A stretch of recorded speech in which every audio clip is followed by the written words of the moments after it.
Hi everyone, it's Abby from Pictor and welcome to Kyoto's enchanting Gion district. Today we're going to explore hidden lanes and iconic sites. Along the way you'll learn where Kyoto's geisha culture began, get some awesome restaurant recommendations, and find a few places that even the locals might not know about. Make sure to check out the itinerary info on my website and save this for your trip. Alright, let's dive into everything you need to know before you visit Gion.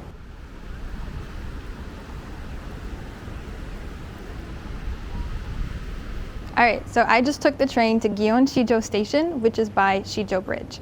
Shijo Bridge is one of the most famous bridges in Kyoto, and honestly it has one of the best views too. So it's worth visiting even just to look. So let's start by talking about what exactly Gion is. Like, why is this something you should visit in the first place? Well, Japan has what's called Hanamachi, which literally means flower towns. And flower towns, or Hanamachi, are where geisha live and work. So Kyoto has 5 active Hanamachi today. And one of them, well, 2 of them, are called Gion. Gion actually has 2 separate areas, and that is Gion East and Gion Kobu. But the Gion that most people know and love is the Gion Kobu, and that's where we're going today. So every Hanamachi has geisha that are living and working there, and they each have their own unique crest, communities, and culture. And if you're wondering what exactly a geisha is, the word geisha literally means artist or art person, and that is definitely at the core of what they do.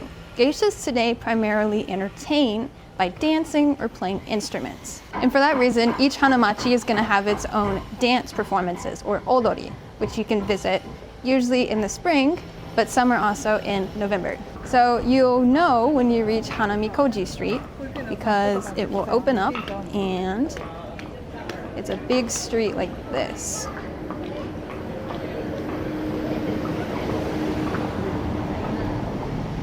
When you arrive at the corner of the street, you'll see this big kind of red and brown building. And this is one of the most famous tea houses. This is Ichiriki Chaya, and it's famous for quite a few reasons. And firstly, they created one of the most famous odori dances, the Miyako Odori. Second, it's extremely exclusive, and you probably won't be staying here unless your family knows the family here. It's had many famous people stay though, including the leader of the famous 47 Ronin, which you might have seen in movies. And third, because it is the setting for Memoirs of a Geisha, which I think is one of the most well-known geisha movies. So that story is said to have taken place here. But we can't go inside because I'm not that famous. So Hanamikoji Street is actually probably newer than you might think. It's only been a proper street since the mid to late 1800s. And before then, it was a narrow road that went through a bamboo grove as part of Kennin-ji Temple grounds, which we're going to be going to later. Since the end of World War II, the street has been really expanded upon with lots of new buildings, and they also hid all the electrical wires underground only in 2001. So it's a beautiful street, but the infrastructure here is somewhat new. There are lots of restaurants here that you can visit.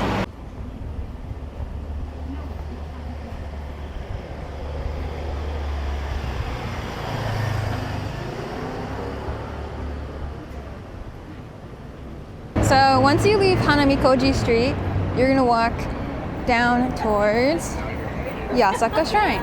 There's a lot of really cute stores along this road. I get a lot of like souvenirs here for people. They're kind of like nicer souvenirs. They have really good jewelry and fans and kind of more like classy stuff that might be worth looking at. Alright, so this is the side gate of Yasaka Shrine, and behind it is Maruyama Park, which is one of my favorite parks in Kyoto. So although this is not the main entrance, I think it's the most beautiful. And this is actually the oldest building at the shrine. So this structure was rebuilt in 1497 after it was burned down. Whenever you go to a shrine, you'll often see these guys. And these are called Zuijin, and they are kami warrior figures that guard shrine gates. So you'll see similar things at Buddhist temples, and those are called Neo statues. Alright, let's go inside.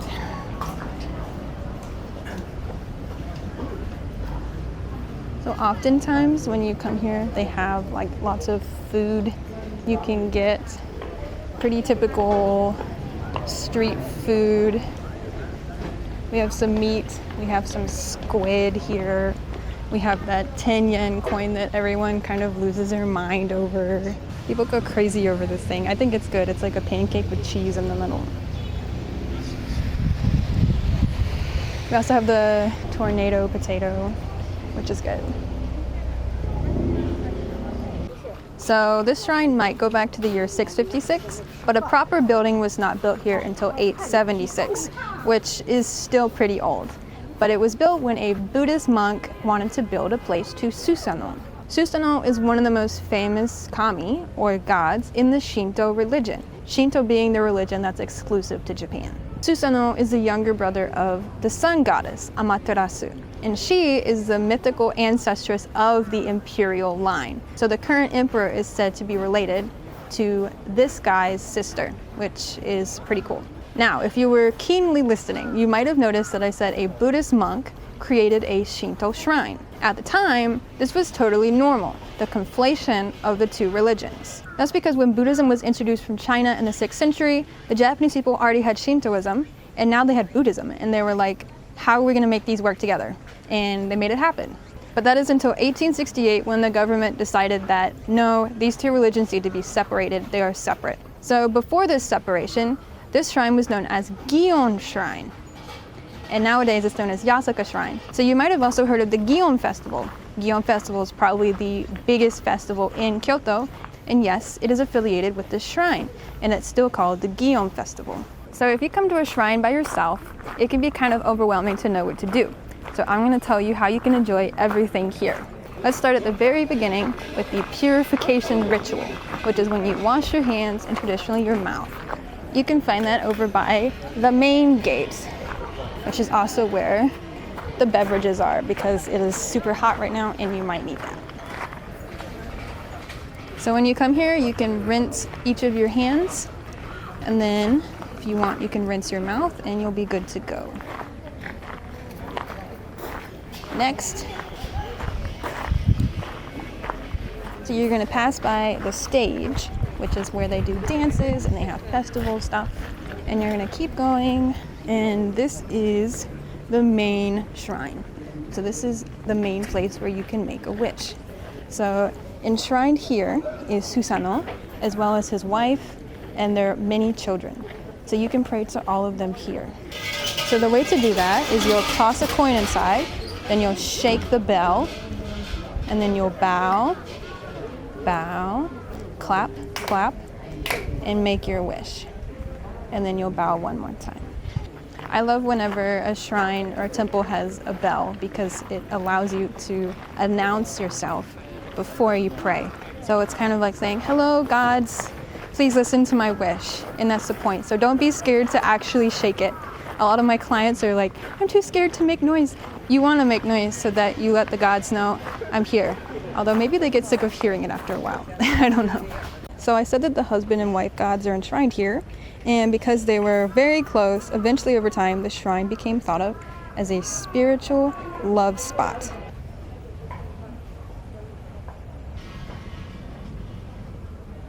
So if you want any kind of amulets to take home, or if you want one of those imma we just saw, imma is where you write on a little piece of wood and you hang it and you leave it so it has your wish to stay with the gods, you'll want to come to this building right here.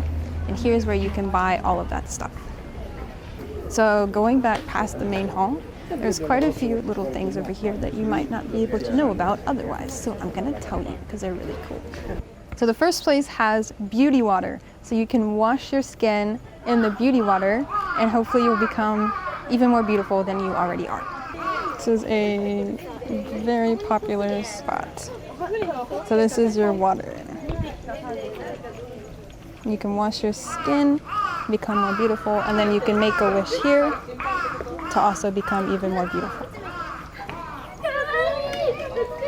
Now that I washed my face there, I guess I'm just gonna throw all my skincare products in the trash. Don't need those anymore. Next, if you keep walking, you'll come to this row of what's called the 10,000 lanterns. Of course, there's not actually 10,000, but this is one of my very favorite places to take pictures of people. I think it's so beautiful. And you can just enjoy a more tranquil walk. And if you keep going past the lanterns through the shrine gate here, you'll be in Maruyama Park. which is also a very beautiful place to walk around, especially in spring and fall. It's actually the first park I ever did hanami in, like 5 years ago, which is when you basically picnic under the cherry blossoms. So kind of a special place for me in my heart. Alright, so I passed through the shrine gate, so now I'm in Maruyama Park, which is actually Kyoto's oldest public park. It was built in 1886, and it has been a beautiful place for people to visit ever since. Right now it just looks like a park, but wait till I get up here. This giant tree is a cherry blossom tree. So I told you this is an amazing place to come during the sakura season. But it's also a beautiful place year-round.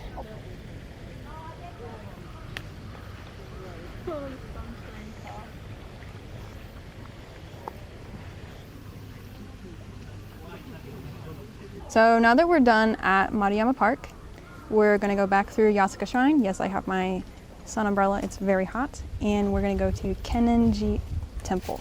Another option before you do that is to go over to the Higashiyama area, which is where Kennin-ji Temple is, and that's pretty close by. That's also where that famous pagoda is that I love to get pictures of people at, but although people seem to want to convince you that that is Gion, that is technically not Gion. That is part of the Kennin-ji Temple area, and for that reason I'm not going to put it in this video. But this area of Kyoto is definitely beautiful. You could spend more than one day here. You could spend like 2 or 3 days just wandering and seeing everything, all the temples, all the shrines, all the nature.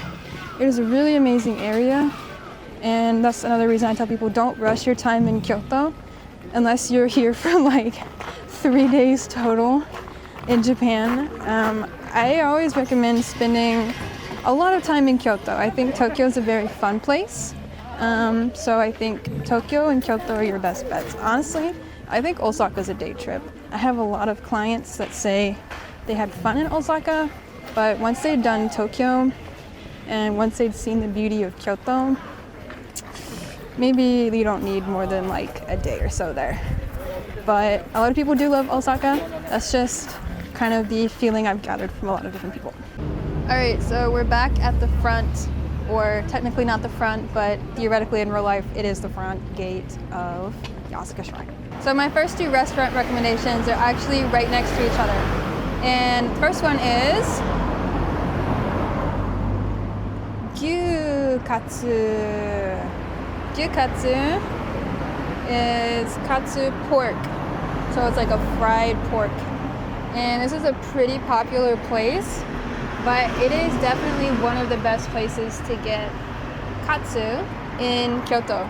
They use a really high quality pork, and it's super tender, and there's usually a line for dinner, but honestly the line doesn't take too long. It's very foreigner friendly, so I recommend it for that reason. And the other place is actually right next to it, and it's an unagi place. So unagi is eel, usually with rice. So you can see, and this place is really good. It's actually fairly affordable because eel can be really expensive. It's almost like a lobster kind of thing here. But this is pretty affordable, and it's very nice, and it's also pretty foreigner friendly. So we have Gyukatsu Kyoto Katsugyu right next to Doi Katsuman Unagi, or eel. So on the way to Kennin-ji Temple, actually almost right next to it, you're going to pass Gion Corner. And Gion Corner is a theater, only has about 165 or so seats, where you can see the traditional art performances of the geiko. Fun fact, geiko is what the Kyoto geisha call themselves. So Kyoto geisha are not geisha, they are geiko. The performance here is about 50 minutes. So you can see the 7 traditional different arts here, and that includes ikebana, which is flower arranging, dancing, koto music, and tea ceremony. Tickets are really affordable. You can get them at this website. It's a really cool experience to see the geiko more up close, because going to a small local place with geiko can be extremely expensive. And this is your chance to see them do all different kinds of performances and all the things that they've trained so long and hard for. So highly, highly recommend that. Performances are at 6 and 7 p.m. pretty much every night. So continuing on, we are pretty much next door to Kennin-ji Temple. I love the back streets of this area. I think they're so peaceful. And this is also a really nice place if you want to rent a bicycle and just ride around. I used to ride my bike around here all the time. It can get busy in some streets, but just use your common sense. All right, so all the way down there is Hanamikoji Street, which means we have arrived at Kennin-ji Temple, which I told you Hanamikoji Street used to be actually just the grounds of Kennin-ji Temple before it became a road because they needed more space for more buildings. All right, we've arrived at Kennin-ji Temple, and this one is a special one. It's actually one of Kyoto's oldest Zen temples, being built in the year 1202 by a Buddhist monk called Yasaka. He's actually credited with bringing Zen Buddhism to Japan in the first place. In Japan, of course, there are many different types of Buddhism, and there's also 3 different types of Zen Buddhism. So this is the head shrine for one of those, the Rinzai sect of Zen Buddhism. And this place is also known as one of Kyoto's Big 5 Zen temples. Now, you might be thinking, Abby, I have seen so many temples. Do I really need to see another one? And usually I would say no, because I'm honest. But this time I'm gonna say yes. I think this temple is so beautiful. I've seen so many Zen temples in my time. Zen temples are already going to be a lot more peaceful and like meditative than other temples are. But this place, not only is it not super busy, but it is just like a movie set. It is so beautiful. And so I'm showing you these pictures because I'm not actually allowed to film inside, but I want you to see just a picture that doesn't do any justice to the beauty of this temple. Highly recommend this place. Really doesn't take that long. It's 800 yen per person to go inside. You're welcome just to like sit down, and I always just sit there and like feel like I'm meditating in 1400s Japan. It's a really nice feeling. It's so cool. So if you want to get away from like the hustle and bustle that is pretty much every major city in Japan, I recommend coming here. And also the dragon is inside this building. So the entire roof of this, the entire ceiling of this is dragon, which is pretty sick. All right, so we have a few other big spots to hit in Gion, and the next one is Shirakawa Lane. So let's head over there. It's not too far of a walk. It's time for another restaurant recommendation, and that is Yamaneko. And it's a standing bar, but they have lots of good food, really good drinks. Highly recommend this place. Everyone here is very nice, and it is very foreigner friendly. They pretty much speak English, and you can get some nice craft beers. And I think all of their beers are made in Kyoto, so you can really get some nice, yummy local beers. They've even had like a matcha beer before that was really good. So it's right by Yasaka Shrine, and I highly recommend it. All right, so we've come to Shirakawa Lane, and I have one more restaurant recommendation for you, and that is Gion Tanto. And they have okonomiyaki, and they're also one of the only places that has vegan-friendly okonomiyaki. Here we are at Shirakawa Lane with Shirakawa Canal, which is so beautiful. This canal was constructed to serve as a waterway for all of the city's residents, and it provided water for practical uses and to maintain all of the beautiful gardens that Kyoto is famous for. So it was during the Edo period that this area really became popular, as it was a more relaxed and exclusive setting than the super busy Gion downtown district, which was right back there. So right behind me is Tatsumi Bridge, and then if I turn, there's Tatsumi Shrine. So this is actually a shrine that's said to improve your performing arts skills. So a lot of geiko and maiko will even come here to pray for themselves. So it's right in here. I've actually seen some of them here before.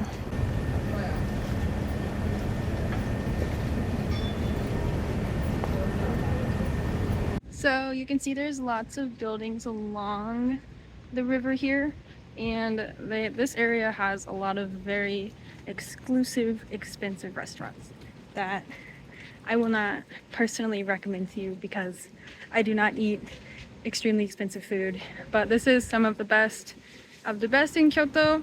A lot of Michelin star restaurants are going to be around here. And even if you are like me and you don't want to spend like half your paycheck on food, it is a gorgeous place just to walk around and enjoy, especially in the springtime when all the cherry blossoms will be there. It is so stunning.